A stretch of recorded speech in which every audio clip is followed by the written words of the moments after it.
What's that, Marga? Okay.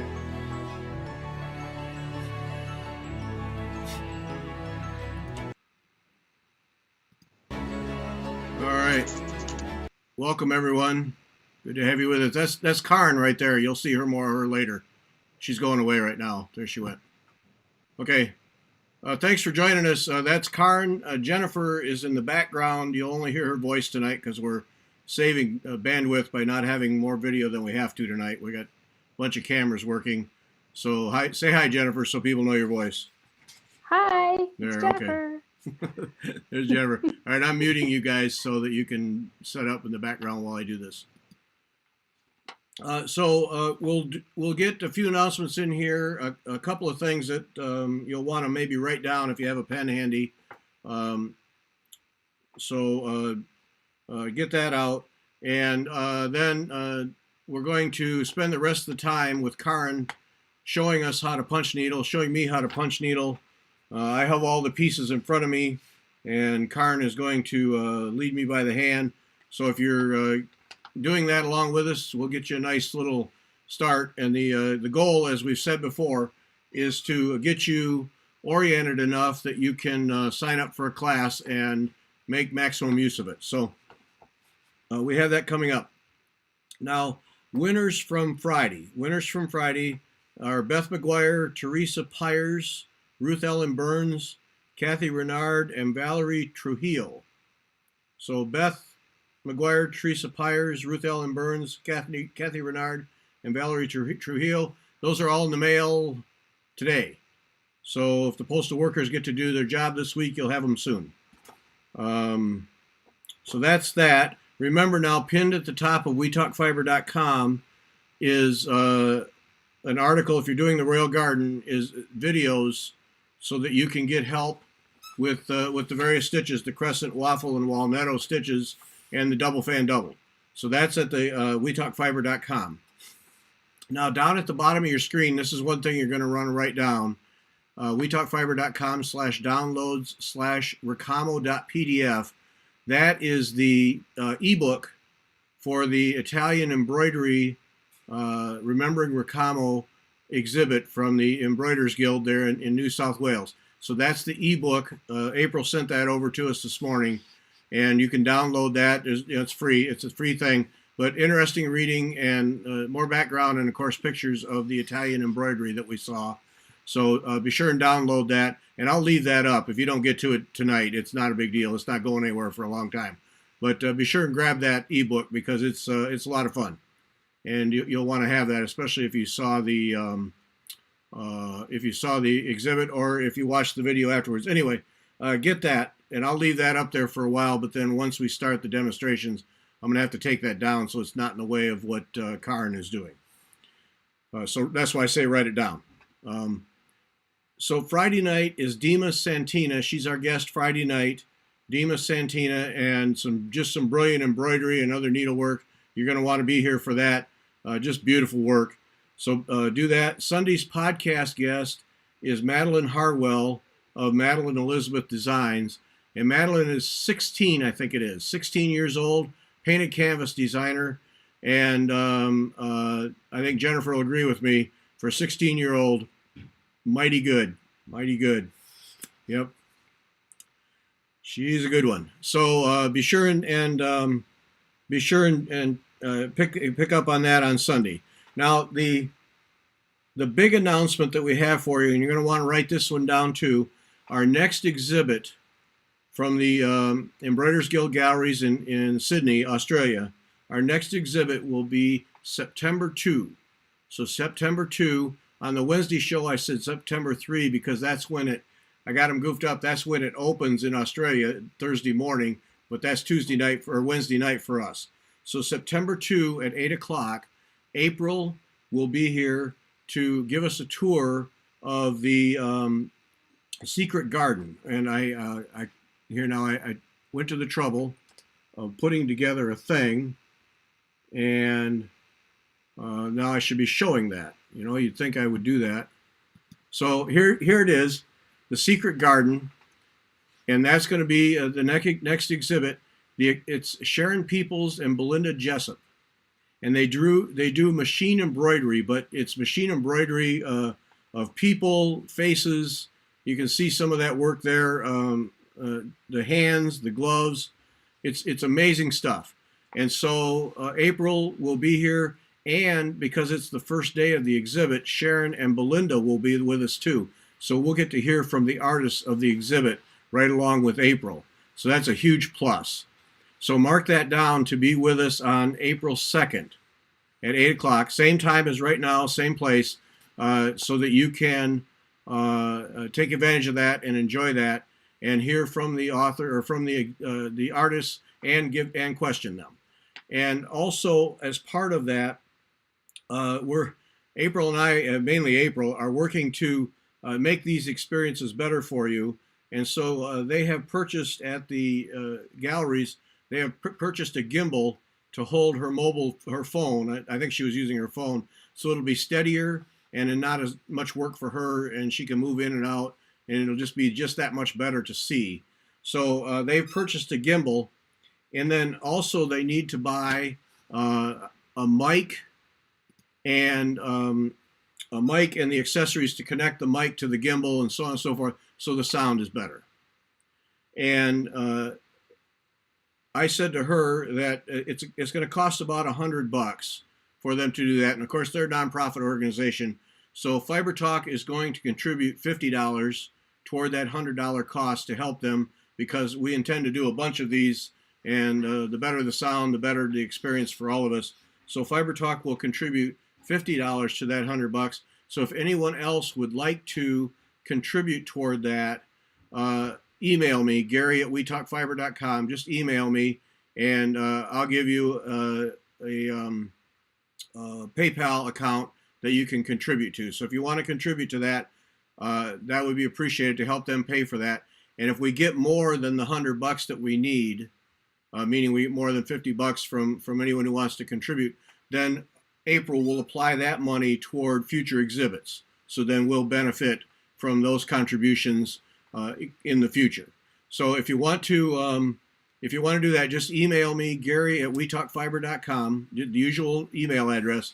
Just email me, tell me how much, and then we'll have a communication. We'll get it sorted out so you can contribute to PayPal, or if you want to send a check, whichever is easiest.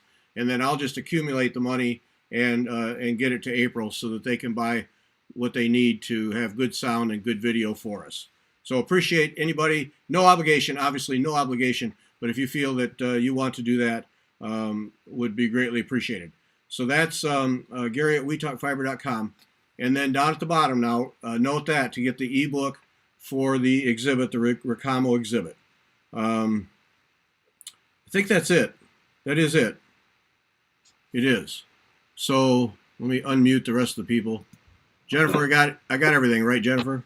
I think so. Yes, yep. I believe so. Okay, I got it. And podcast today, Jennifer and I, our first time together, and it was fun, went well. I hope you enjoy it. Jennifer going to do this regularly with us, so that's going to be fun. All right, so super fun. Yeah, we had a good time. All right, I'm going to add Karin in. There's Karin. And we're going to do, now the other part of this deal here, I'm not going to add you in, I'm going to change my mind, as I said, is to set you up so that if you're interested in doing a class, and here's where that We Talk Fiber's got to go away. Hope everybody wrote that down. If you're interested, there are going to be 3 classes that Karin is going to do from Sassy Jacks. So 3 classes, but they're online, Zoom classes. And here, I'll make that bigger so you can see it. Or as big as it'll go anyway. So September 5, October 3, and November 7, from 10 to noon, online classes. Those are all Saturdays, as you can read there. And so Karin will be giving those classes. And there's the list on that thing is the list of materials you'll need. And Kim has already put that together, I believe, as kits anyway, so it's pretty straightforward. But I will post this in the show notes for this. and I will also put it on the website so you can see this. So if you're interested, those 3 classes coming up this fall, September, October, and November, you can see the fee is $55, and you just contact Kim at Sassy Jacks there, and they'll get you all set up and with whatever materials you need.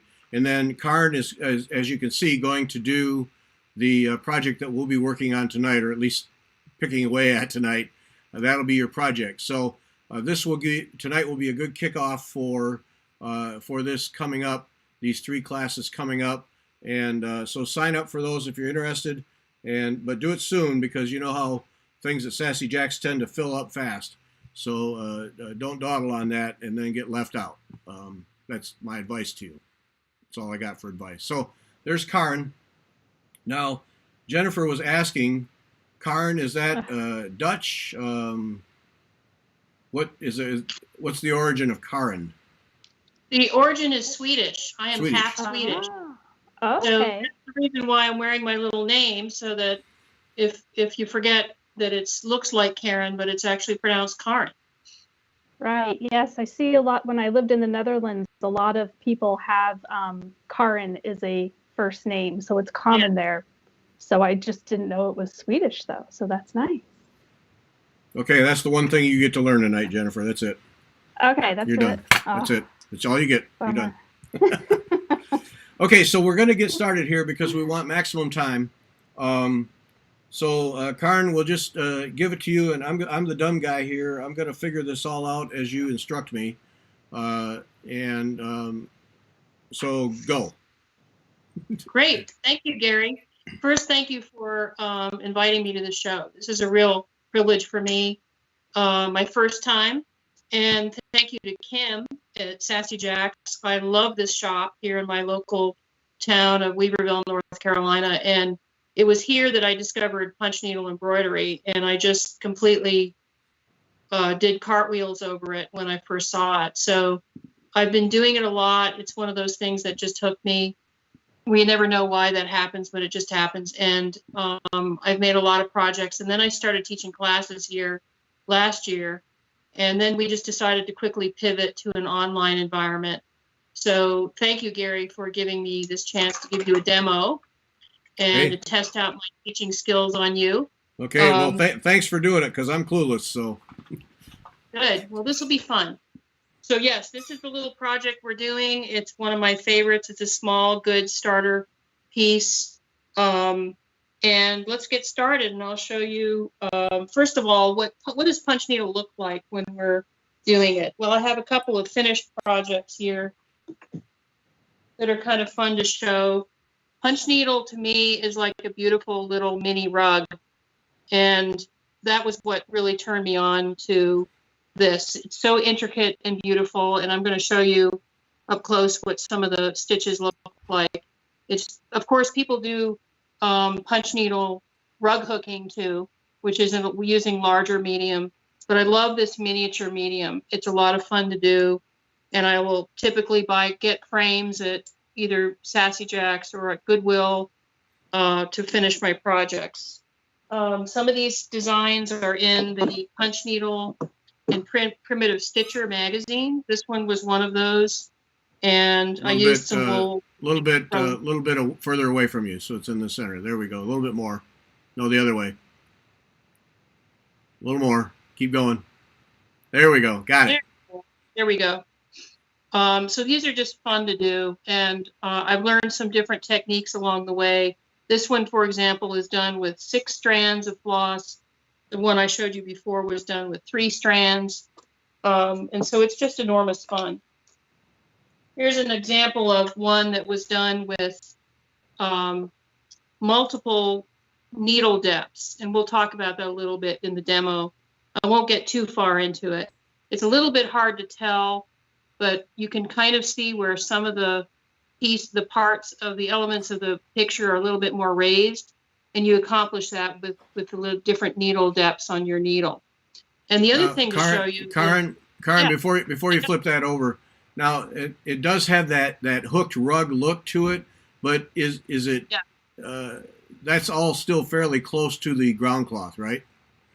That's right. That's right. It's very close to the ground cloth. Here's what it looks like on the edge. I don't know if you can see that, how well you can see that there. Yeah, I get a sense. Okay, all right. On the back, when you flip the back, flip it over, it almost looks like a finished piece on the back. And the reason is because we clip the ends very tight to the fabric. And this will hold. People are sometimes surprised by that. They think you need to run the stitches run your ends under the stitches, and you don't need to do that. So you'll end up with a very tight piece. And the way that you know that you have a tight piece is you hold it up to the light. And as long as you have no light coming through your stitches, you know you've gotten your stitches close enough together. So that's one of the things that we'll talk about as well.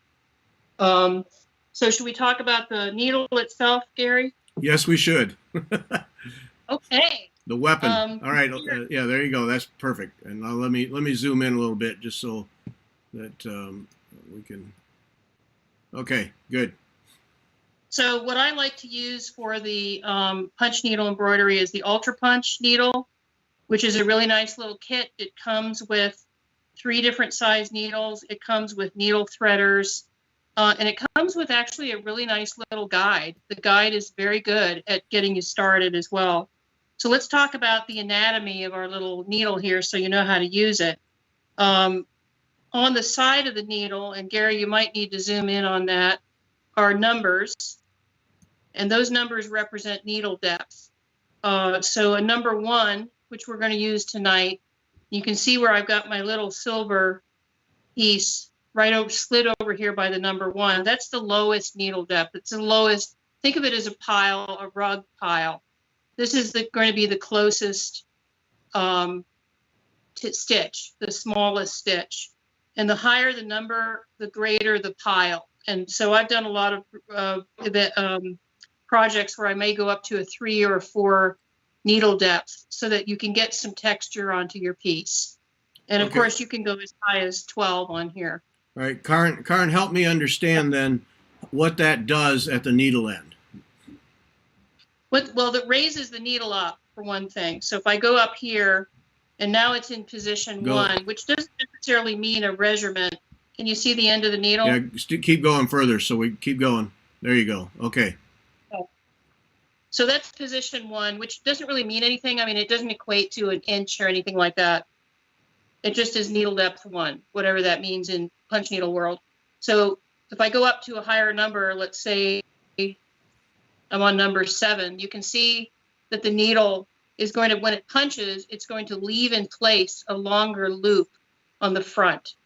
And we'll talk about how you punch. You're going to work your project from the back.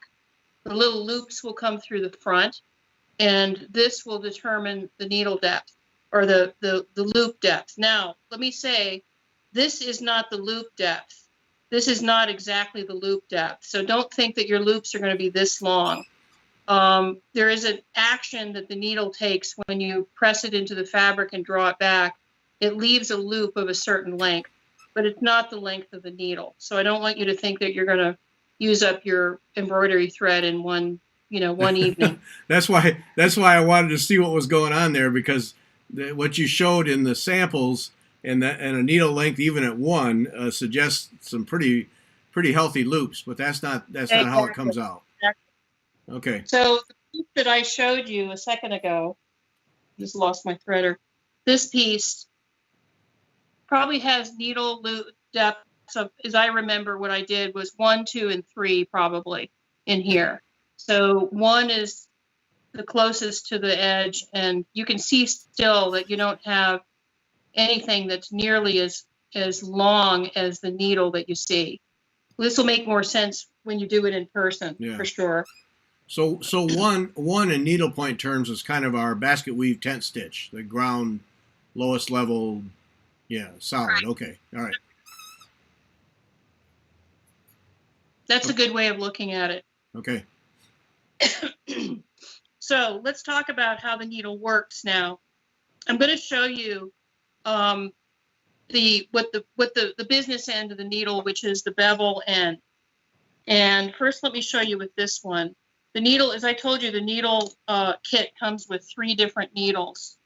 I'll show you with the large. There's a small, medium, and a large. And I'm going to zoom in here. Tell me if you see that bevel, Gary. Yep, we got it. You can see how the needle is beveled. That's really important to understand as you're needle punching. And there's a hole at the top, and the needle is hollow. And I'll explain how that works together in a minute. So if you think of that open bevel there as the front of your needle, keep that in mind as we're going. That part is the front of the needle. That's important in terms of orienting the direction of your thread as we go. The other thing I want to show you in this kit is that there is a little tiny, let's see if we can find it.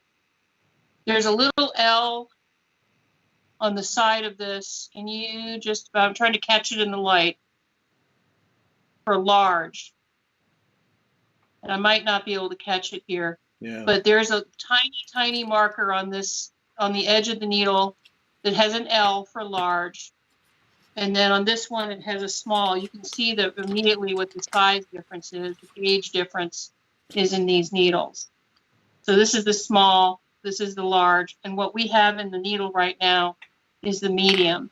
And the reason why there are different sizes is that it depends on this. The small needle is only going to accept a certain number of strands of embroidery floss. The medium will accept more strands, and the large will accept the greatest number of strands. The large will also accept yarn, not real thick yarn, but some thin yarns.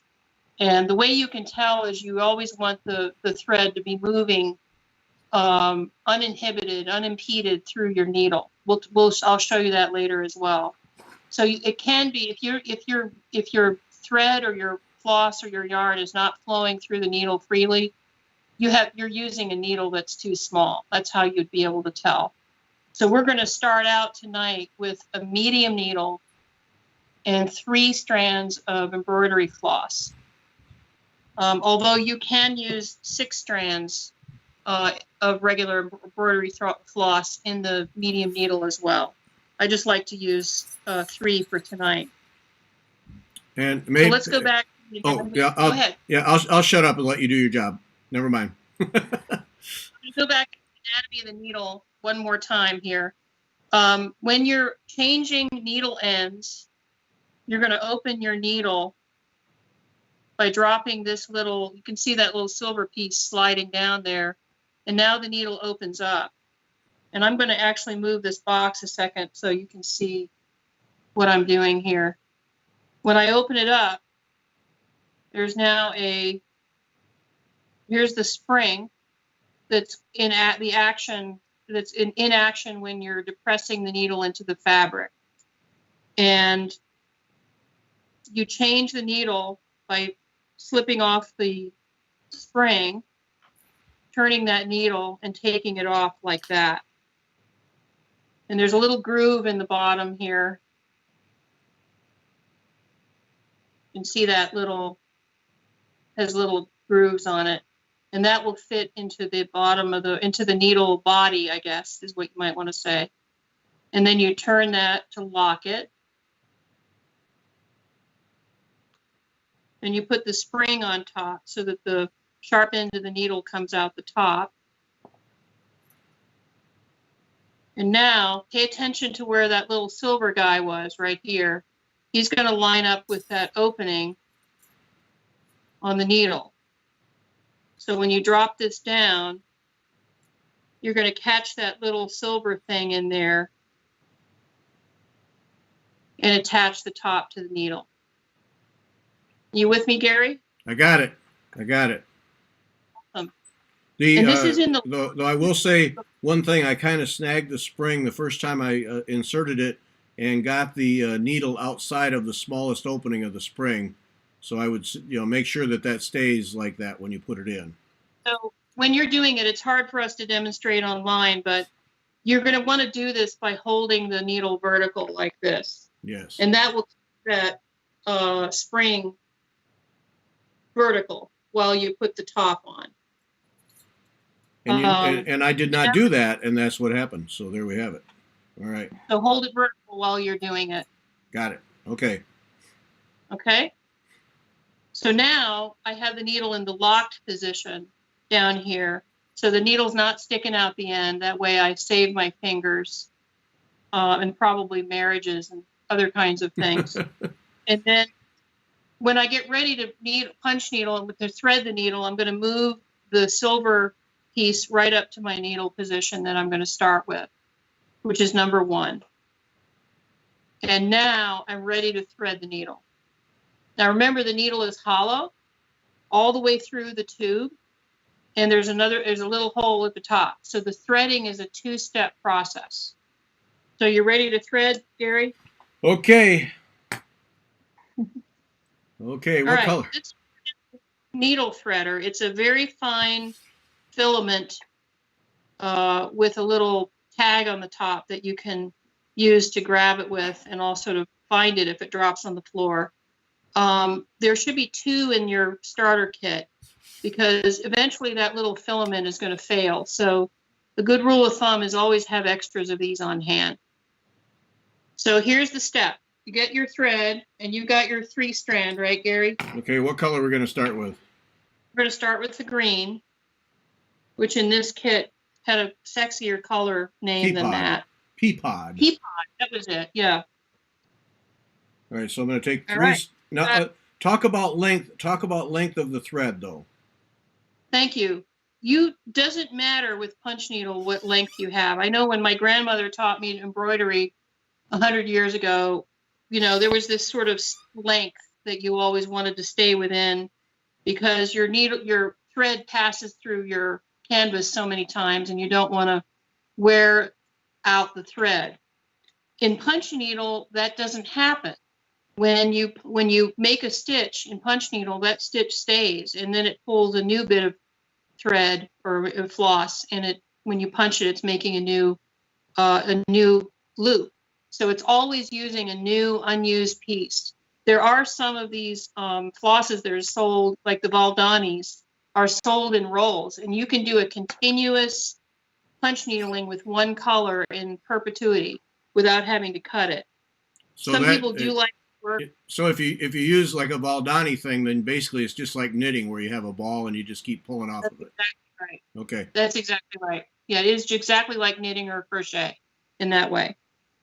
Okay. I said that as if I sounded like an experienced knitter, didn't I? Yeah.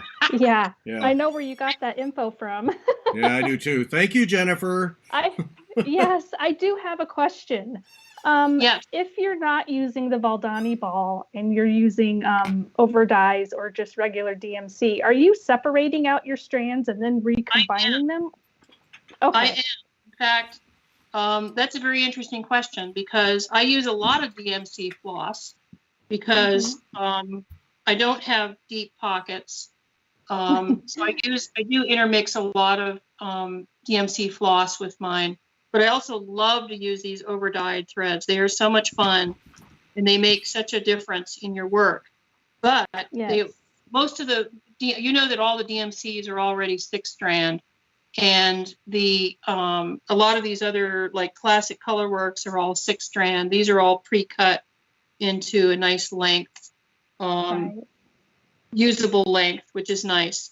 And so I just split them 3 and 3 if I'm doing like the project tonight. With DMC flosses, though, what you can also do is mix colors. I do that a lot. Yes, I've done that. You do. You get an interesting effect when you mix colors. This piece here, go ahead. The background on this piece was all mixed DMCs. This was 2 kinds of blue and a gray that I used. It may be hard to see in this light, but it was all mixed colors. Whereas over here on the little beehive, that was an over-dyed floss. And some of these are solid DMCs. So I use a mix of things. Yeah, it's really pretty. I've done 2 strands of like a variegated DMC with a solid DMC, and it looks like the over-dyed stuff. You wouldn't know if I didn't tell you. Yes. And so it's fun to experiment with that. Mm-hmm. All right, are we ready to thread, Gary? I am, yes. Okay, 2-step process. And remember, the little book that comes in the needle, the Ultra Punch kit is really helpful in this way. Step 1, you're going to take your filament and feed it through the top into that open bevel and drop it all the way down to the bottom of the needle. Oh, I thought we'd be going in the other end. All right. Always start from the top. Okay, got it? All right, you with me? Yep. All right, at the bottom, you now have an opening in your filament. Yep. That's where your thread goes. Okay. So kind of separate those two pieces of filament and flip that thread in there. Sorry, I keep calling it thread, but you know what I mean. It's floss. I have it. All right. Okay. So And now pull it all the way out through the top. okay, so I just get a little length in there and then pull it out. Okay. Right. So now you should be here. I am. Now you Okay. can actually take that thread out of the threader. Separate the two of those. Okay. So All we're right, done. now we're ready. We're done with the Step two. threader then. Nope, we're done with step one of the thread. Okay. All I'm right. going to keep your attention another minute. Okay. Now what I'm going to do is go back to the top. Remember, there's that little hole at the top. Right. See if I can get it to focus. There it goes. There's a little Okay. hole Yep. at the top of the needle. And you're right now, I'm going to do it like this. Let's see if you can see that. There. That. Yeah. If you can keep it Okay. steady, that. So your thread is now coming out through the top. But there's a hole at the back. Can you see the hole? Yep. Yep. Hopefully we will. I think, did I lose you, Gary? Nope. You're there. Everybody's good. Okay. Yep. Good, good, good. Okay. So now take your threader and on the back of that bevel, I think you might be able to see it. You're going to push the threader through that hole. So From on the the back of on the curve side. hold Okay. this little piece of thread down. Hold that little piece of thread down. Put your threader through the hole like that. Got it. And now pick up that thread through the filament again. I can see why these threaders fail over time. This is a lot of manipulation for this little wire. Yeah. Okay. And in my class, I have some illustrations that people can look at. And then I'm going to draw that thread through the back hole. Yep. Got it. And now my result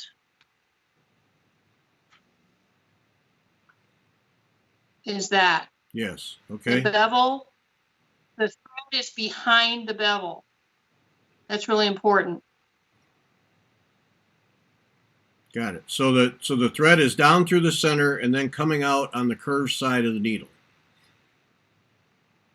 Opposite On the the bevel. flat side. It's coming out on the flat side of the needle. Yeah, I think you did it backwards, Gary. Well, that's not good. So the bevel, you don't want the thread coming out where the open bevel is. You want it to go the opposite direction. Yeah. Okay. I got it. I got that right. Yeah. Okay. I did it. All right. Okay. So Jennifer. now we're ready to start. Well, it sounded like you were doing it wrong from what I heard. Okay. I was like, he might be in trouble. I got it. Okay. So And just then when that we much. start punching, you only need to have a little bit hanging out, like maybe an inch. Okay. And what I want to show you here, though, is look at how freely the thread moves through the punch needle. That means that's telling me I have the correct size needle for the embroidery floss that I'm using. If it pulled, if it didn't flow freely, like we talked about with knitting, you can't have your knitting yarn pulling. You have to let it flow freely. It's kind of like that. Right. And somebody Okay. asks where they can get a punch needle kit like a good one that's not from Walmart. Where do you get these ultra punches? Here, let me Sassy Jacks. let me just put that logo right up there, right there. That would be the place. SassyJacksStitchery.com. Yes, Kim will help you. She Right, and I carries. believe we answered the which way to put the floss through. Because it does matter which way you put the floss through. It does. So just Yeah. always remember, in my class, I have a picture of a woman on a runway with a gown, with a train. And if you think of the woman train, the train always has to be behind you. If the bevel is the front of the woman or man, I mean, we don't know, right? Then the train always goes behind, because you don't ever want to go backwards and step on your train. That is an excellent visualization. So are we ready to try it out, Gary? Yep. Itching to go. Yep. Okay. So here's our design. Let's talk about hoops for a second. I am using the Morgan locking hoops. And I'm going to show it here. This is another piece that's already Here, I gotta switch. Hang on just a second. I gotta switch to you now. my camera. There you And go. actually, Okay. I've got one somewhere. You're good. Take this out and show you why it's a favored. One thing you do not want to use for punch needle embroidery is a regular embroidery hoop. You cannot use it, because you have to keep your fabric very tight. Because imagine you're pushing pressure on your fabric, and this is the reason why you need your fabric to be tight.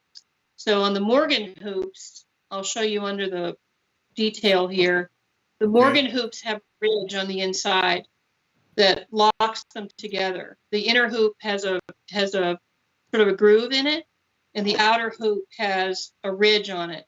And those two grab each other when you're tightening your hoop together, and they really keep your fabric tight and keep it from slipping.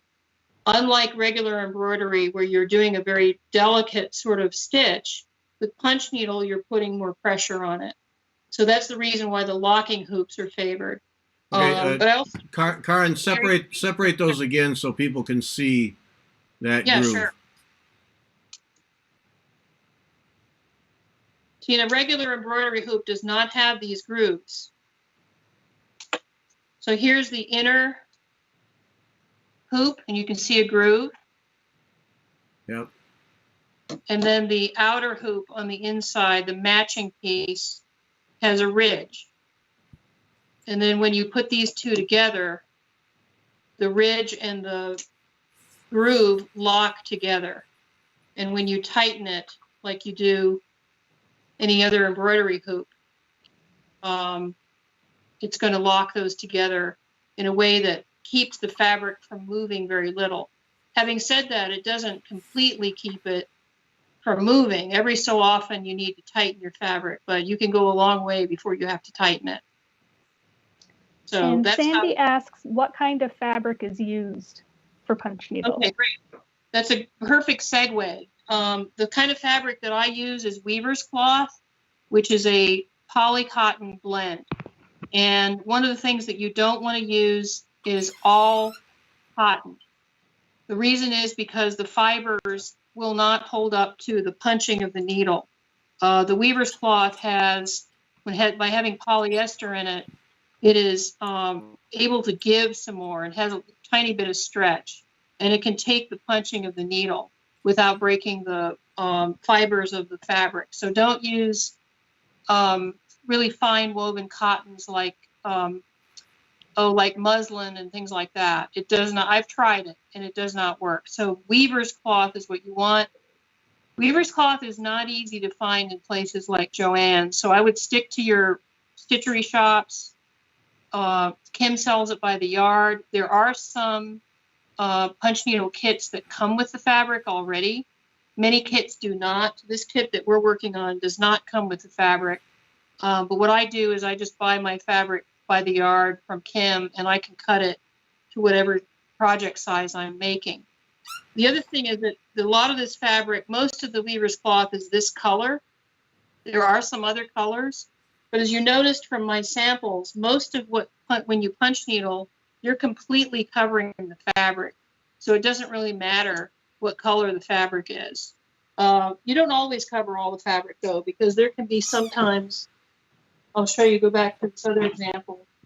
This is one where I left a little bit of a fabric border here inside this frame.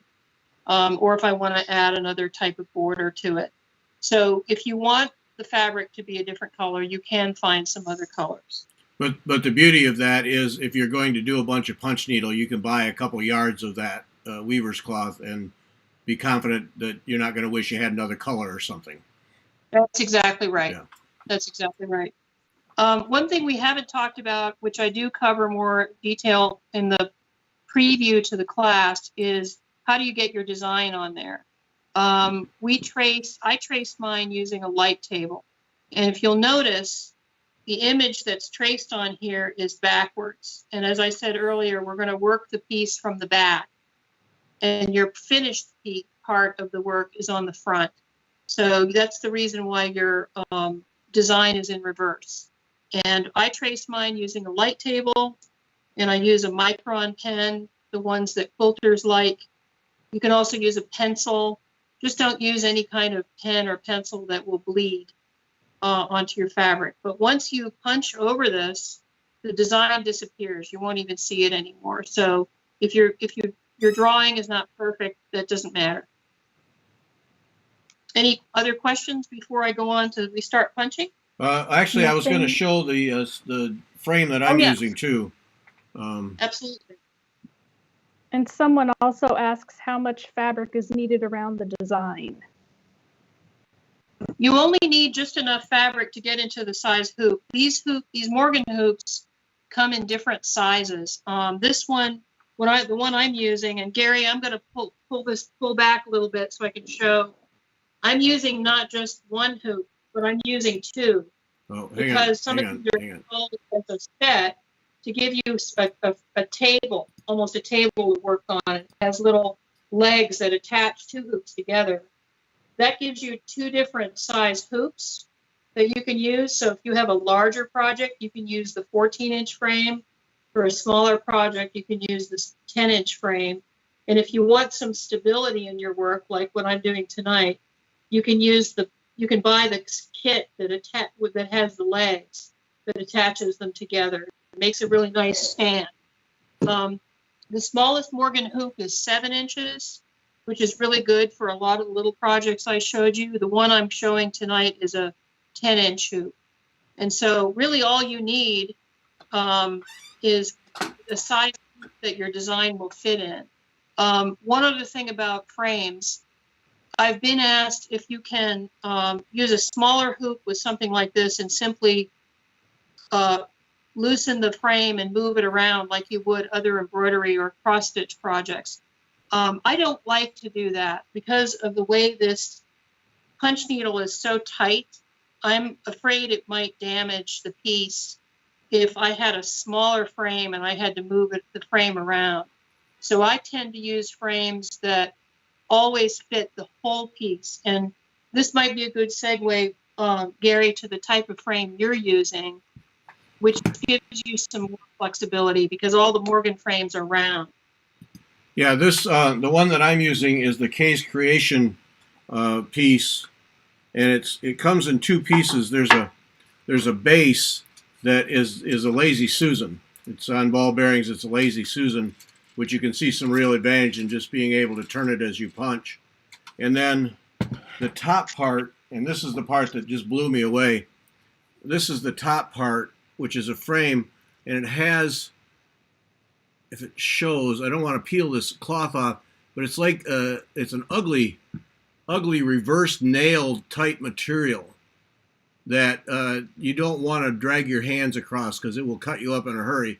But what it amazed me, I was ready for a half hour fighting with this thing to get the cloth on, and you just drape it over this this bed of nails. It's really the best description I can give you is a bed of nails that's curved over, and you just drape it over and get it squared up, and then just kind of uh, pull it tight, and it grabs and holds, and you just work your way around and pull it tight all the way around, and you can see that I have it. I mean, that is as drum tight as you're going to get. And I thought I had it tight, and then just to experiment, I just pulled a little bit more on this, and it tightened up even more. So I feel like when we start punching here in a minute, that I'm not going to have very much movement at all with this thing. So that's the K's Creation one. Now, Kim carries these, and mine is a, ouch, and be careful because those suckers are sharp. But this one is about 7-inch, 6.5-inch opening, 6.5-inch opening. I assume that they make bigger openings for this, but anyway, so then that just rests on this Lazy Susan, like so, and then you can turn it around as you punch. And I'm liking it, yeah.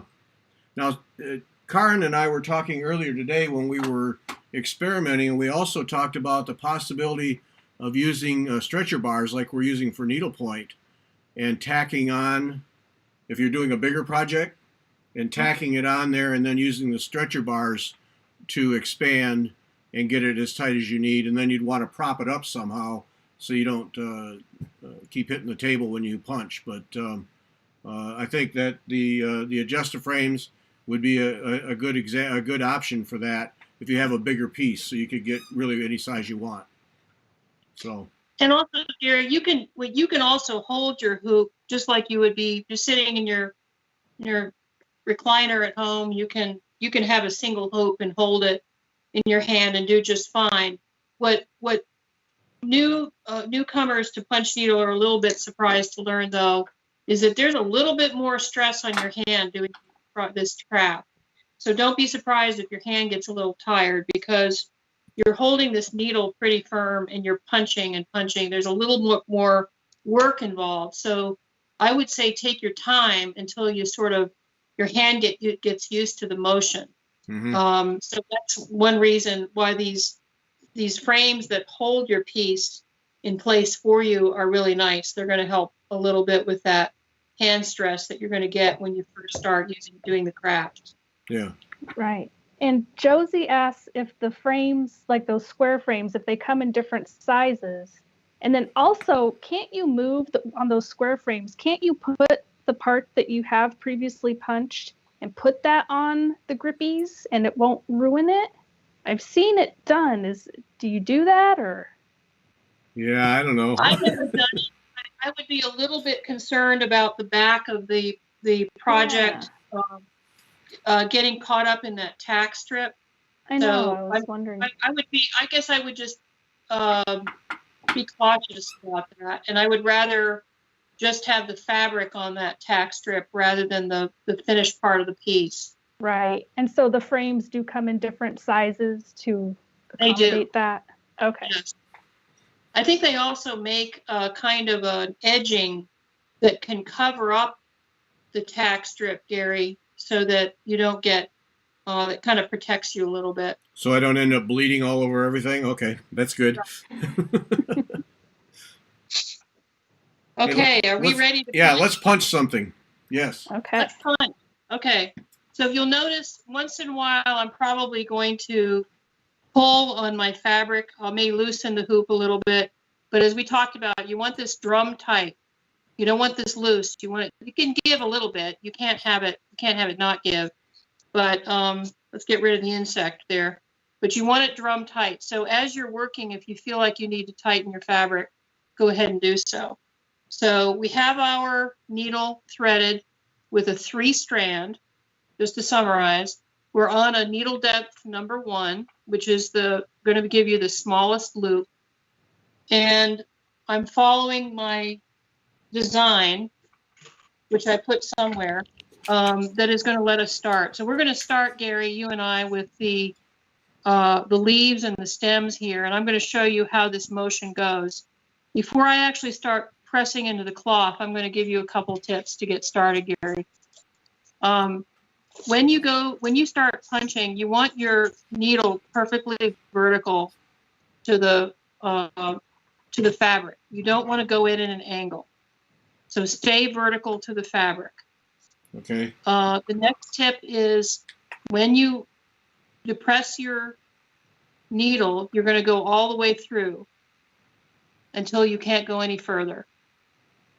And then when I lift up, I'm barely going to lift up my needle, and I'm barely going to move it over next to that stitch that I just made, and I'm going to punch again and go all the way through. And remember what I said about the bevel and the lady with the train? Right now, I have my bevel facing this direction, and I have my thread, the train, going back behind it over here. So the bevel is facing here, and I'm going side to side. So my bevel is, let's see, how can I illustrate that? If this is the open part of the bevel with my hand, okay. Just I'm a minute. going I have to get. Okay. So show that again. If this is the open part of the bevel facing you, I'm going side to side like this. Okay. Okay, we're going to start that way. There's one other way you can do it, but that's how I'm doing it right now. So the bevel is facing this way, my thread is facing this way, and each time I take a stitch, I'm going all the way down into the fabric. And when by all the way down, it's all the way down to the plastic part of the punch. That's right, as far as the needle will go. Okay. And then I lift it up, and I barely lift it up, and I move my needle over just a couple of strands of that fabric so that I can get the next stitch in very, very close to it. And then the next stitch in very close. I'm not lifting the needle up off the fabric. That's really important. If you do that, you're going to end up with these giant loops on the back, and you don't need that. You want this to be tight. So I'm moving over, and each time I move, I'm not even lifting my needle up. I'm just kind of bringing my needle across the fabric, one or two strands of the fabric, and then I go down again. I hope I'm making sense. Yes. And you can see how my motion is, and you can probably hear the punching, which will probably drive your housemates crazy after a while. And I'm making a line where all of my stitches are very, very close together. Well, my housemate says she loves me, so I should be okay with that. Okay, perfect. All right, so so down I go. Well, that takes a bit of force, okay? Yes. And then because you want your stitches to be close together, part of the hand fatigue in the very beginning comes from the fact that you're trying to keep this thing very, very steady. And eventually, with practice, your motion will be very smooth.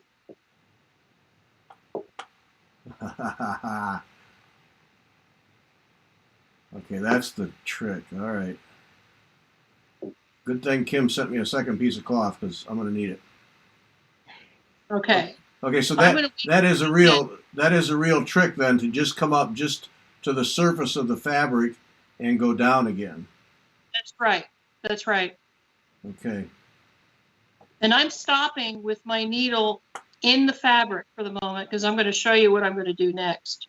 Okay. But I'm going to wait to catch up to me. Okay, so Brenda asks if you should always outline and fill the design before punching the background. Yes, I recommend that. I always start with the smaller elements, and I get all of those elements made before I do the background. I also recommend, and we'll get to this on the next step. See how this flower has two circles? We're actually going to do that flower in 3 colors, and we're going to start it by doing the inner part and then moving outward. So whenever you can fill from inner to outer or from side to side as you're going to do the leaves is best. I don't want to start that flower by doing the outer ring first and then the inner ring, if I can help it. Okay.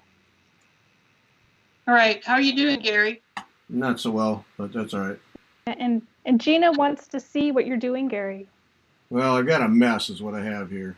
Oh, no. So let's talk about let's talk about something right now before I go any further. Gary, this is going to help you, because I'm sure a lot of people who are watching are wondering, okay, what if I make a mistake and I need to rip it out? It is very easy to rip it out in punch needle. All I'm going to do is lift up my needle and I can start pulling my threads.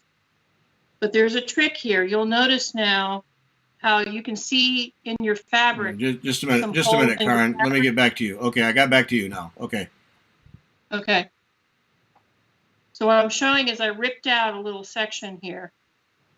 But it shows, you can see where the threads have been. So I'm just going to take like a little tool of some kind and just kind of smooth that over. And then notice all the thread that's hanging out right now? I don't want that. So when I start stitching again, pull that thread all the way down until you're back flush with the fabric again. And now you can restitch over an area if you were unhappy with it. And trust me, even when you've been experienced at it, there are going to be times when you say, no, that just doesn't look right. I'm going to take it out. And you can start again. Okay. And I did. I got irritated and just pulled it right out. So it. Yeah. And you're going to do that in the beginning. You'll probably pull a lot out in the beginning. Yeah, and then you just rub over the fabric a little bit, and it just kind of smushes the fabric right back together. That's exactly right. That's exactly right. Those little warps and webs, or whatever they're called, warps and weaves, will go right back together. That's one of the reasons why the weaver's cloth is favored. It's very forgiving for the times when you have to rip out your pieces. Okay, I'm going to go. Gary, I'm going to go on. I'm going to show the next technique if it's okay with you. Okay, well push it further away from you because you're off the screen at the top there. Keep going, keep going, keep going. There we go. Okay, so here's what I like to call jumping. This is it's just something I call it. Now I'm still working in green. My stem is green, but also these leaves are green. And so now I'm going to show you how I do some fill. And I'm going to do it in such a way. Actually, I'm not going to show you the jumping yet. I'm going to show you how you stop. Okay. Again, I don't want to just pull this out without doing anything to secure it. So I'm going to put my finger down here.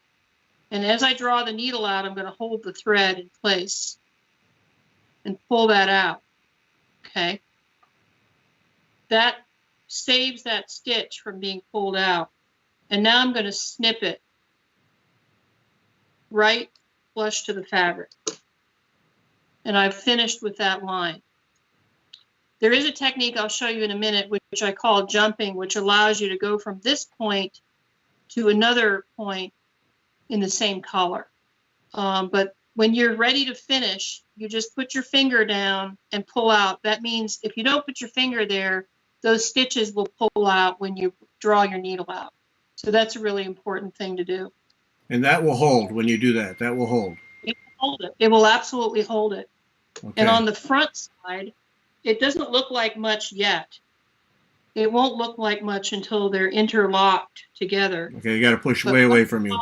You got to push away from. There we go. While you're going to turn your fabric over and see what the result is on the other side. Certainly with one line, it doesn't make sense yet, but it will in a minute when we do the fills. Okay. All right. Okay. How are we on time? We got 15 minutes or so. All right, I'm gonna do it so people can see me fumble through. So. Okay. All right. So I'm going to here's show you the fill of the leaf. I'm going to show you how to do the fill of the leaf. Okay. And again, go ahead, Gary. No, go ahead and show the fill of the leaf. It's okay. Okay. So. But push it away. Push it away from you. Push it away from you so you're in the center of the screen. There we go. Better? Yeah, there we go. Okay. So my open bevel is here again. And what I'm going to do now is I'm going to go down this way and down this way and over this way. And I'm just going to keep going back and forth until this whole field is filled in. So I'll start here. I'm going to go along the edge of the leaf.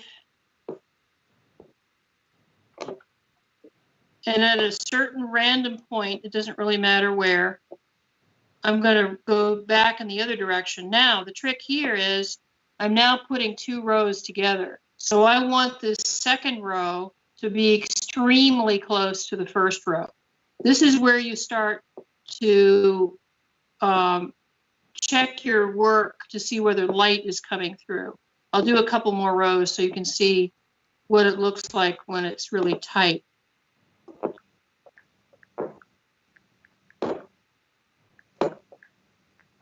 Can you hear the punching? Yep. Push it away from you more. You're at the top of the screen again. There we go. I can see how you can get a rhythm with this thing.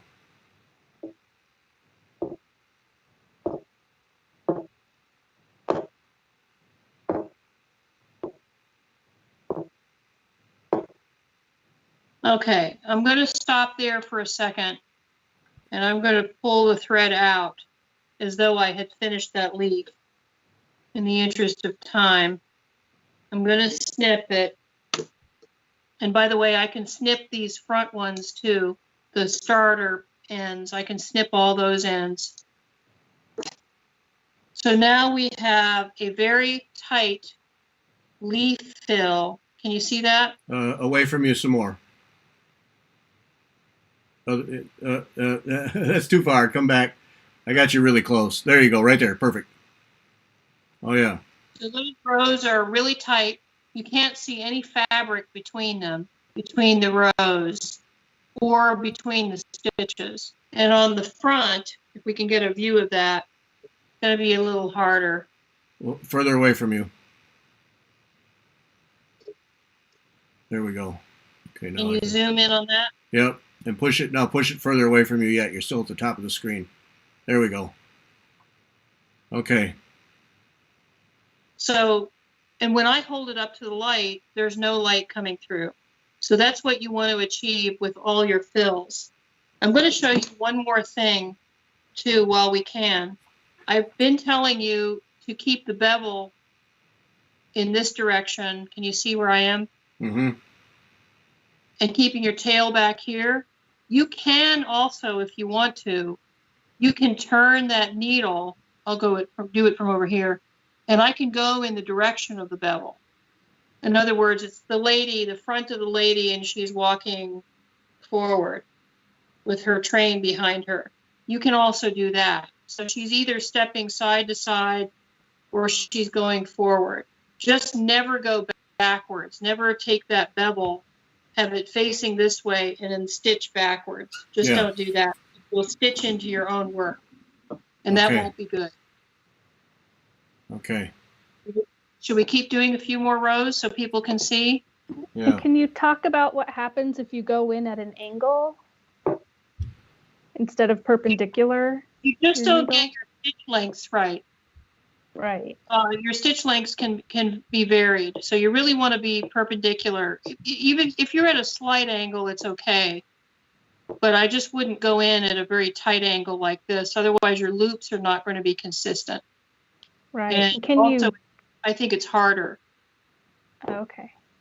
And will it catch the other threads on the other side too? You could, particularly when you get a lot of work done on this piece. You could potentially do that. So that's another good reason to stay just perpendicular to the fabric at all times. That's why I really like these hoops. Okay, I'm finished now. You'll notice it just ran out of thread. All I have to do is stop. And I can trim any of these pieces off right here, flush to the fabric. By the way, once in a while when you're working, you may also get a wonky loop on the front of your piece. You may get a little loop that's just didn't want to behave like the other loops and is a little taller. You can snip that one on the front as well. Don't be afraid to do that. And you will end up with some of those on the front. And you can see how the variegated, you can work with the variegated thread to make a nice little leaf. Yeah. And Patsy asks if the front loops result in something different if it's side to side versus forward walking. Thank you, Patsy. That's a really interesting question. I get a different result with that when I am using 6 strands. 6 strands produces a different look and feel in my view, and I love doing 6 strand. It is a little harder on your hand because you've just got you've got a bigger needle and you've got just a little bit more pressure to work with 6 strands. But when you change the direction of that bevel, you can get some interesting, just a slight variation in how it looks, as opposed to when you go side to side. I'm trying to see if I have an example of one of those where I did it that way. I'm not sure that I do, but I would definitely, you're going to see more of a difference in your loops when you change the bevel direction with the more embroidery floss that you use. You won't see it so much using 2 or 3 strands. Right, that's interesting. I didn't know that. That's very interesting. And the other thing to note is that obviously the more strands, the 6 strand is obviously going to use up more embroidery floss. This kit, the original kit says use 2 strands, but I'm using 3 strands because I think it's obviously easier for video to see 3 strands. How you doing, Gary? Yeah. Let me put me on screen and people can see a real hack job going on here. Oh no.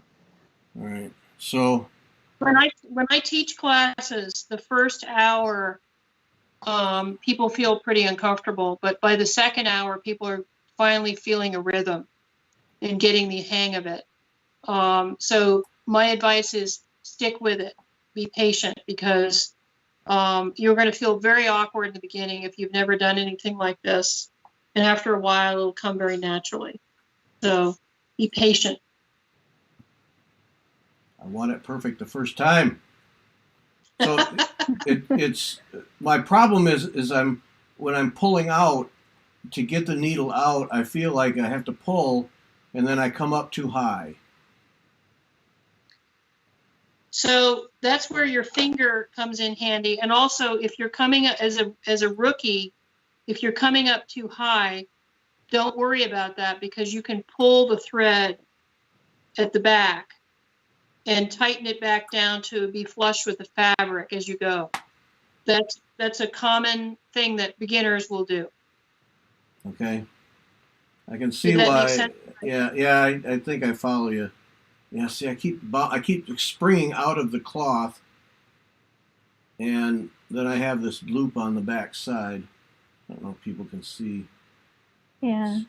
And sometimes you're not hitting your fabric with the plastic part all the way. You're not going all the way in as I'm watching. Okay. You've got to make sure you go all the way down. Oh, okay. That's right. Oh, I see that. And see how it looks. Oh, you're right. I was not doing that.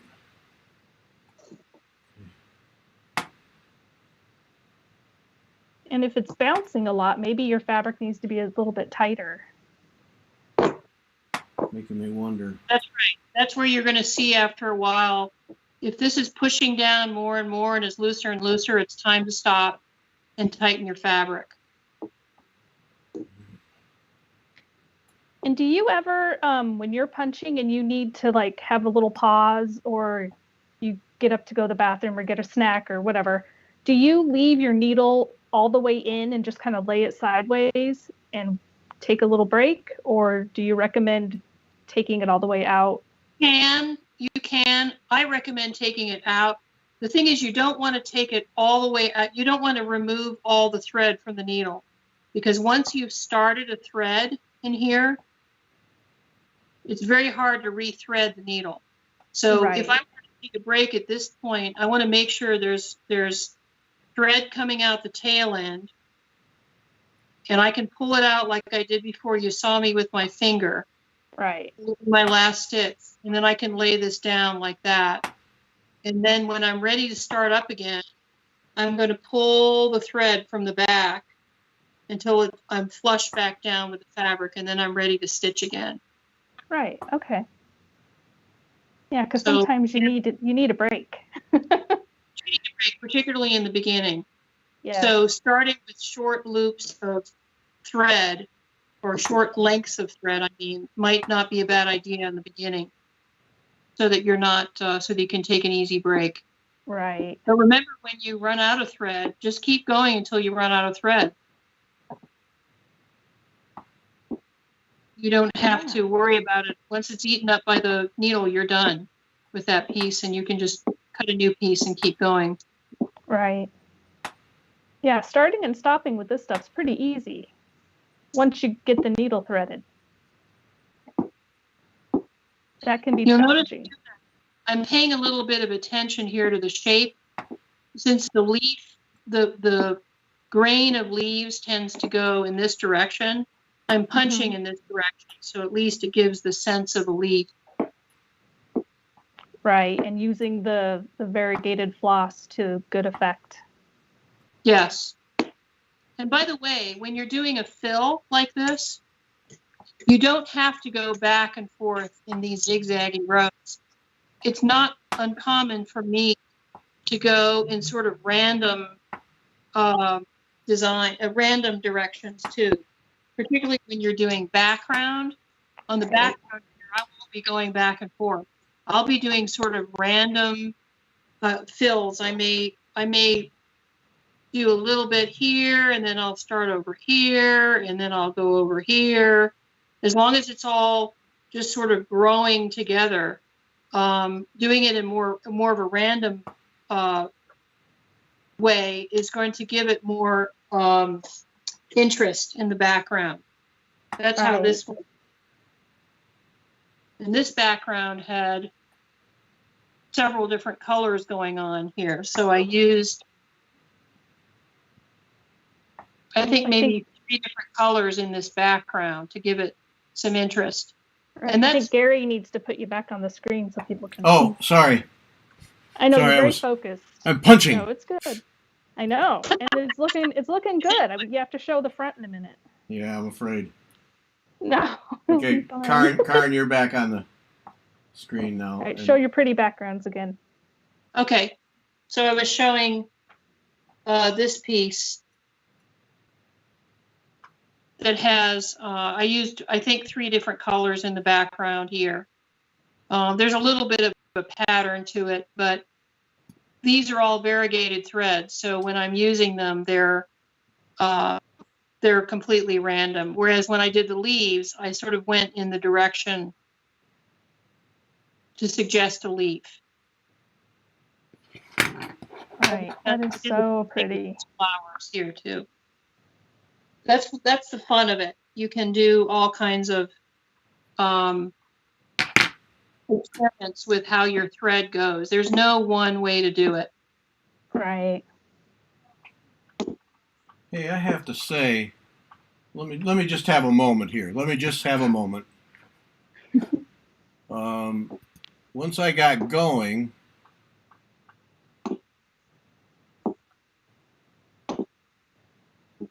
not too bad. Where is it? There it is.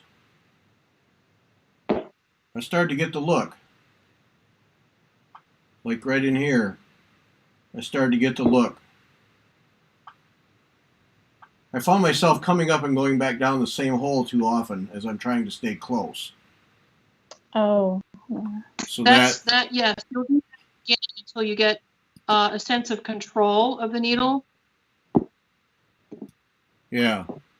Well, see, I started to get the look there in this area here. So I felt some confidence there. Whoops. Yeah, it looks good. Yeah. Very nice. So I what this is saying to me is some doodle cloth time before I actually work on a design here, just to get a sense of it. We do that in the class. We do. We start with a doodle cloth in the class. We go into the design just because those very beginning strokes are so awkward. Yeah. So yes, but then during the class we'll start when people feel ready. They're like usually after about an hour they're ready to start their design. Mm-hmm. Then you can go. Because I was starting to feel it, and of course I'm doing it at a weird angle, so my hands aren't under the camera and things. But I was starting to get a sense of when I was coming out of the cloth. For me, it was the popping out of the cloth too far, and then getting how far to move. I was starting to get that feel for it. So okay, yeah, and I can see how as you get going and get a rhythm that it goes well. Obviously, when you do it, it goes quite quickly. But I was starting to get a feel for that. So yeah,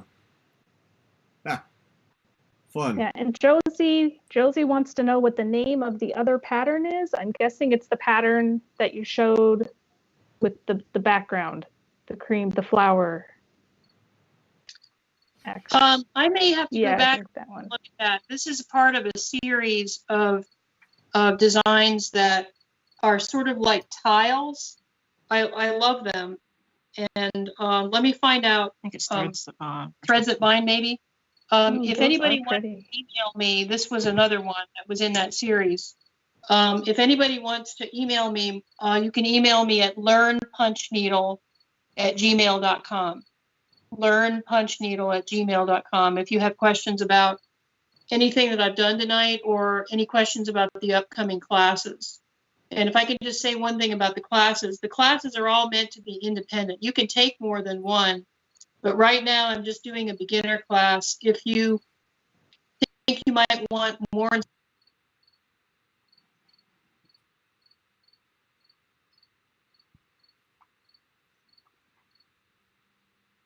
Okay, I put those back up on the screen for people who wanted to see the dates and times.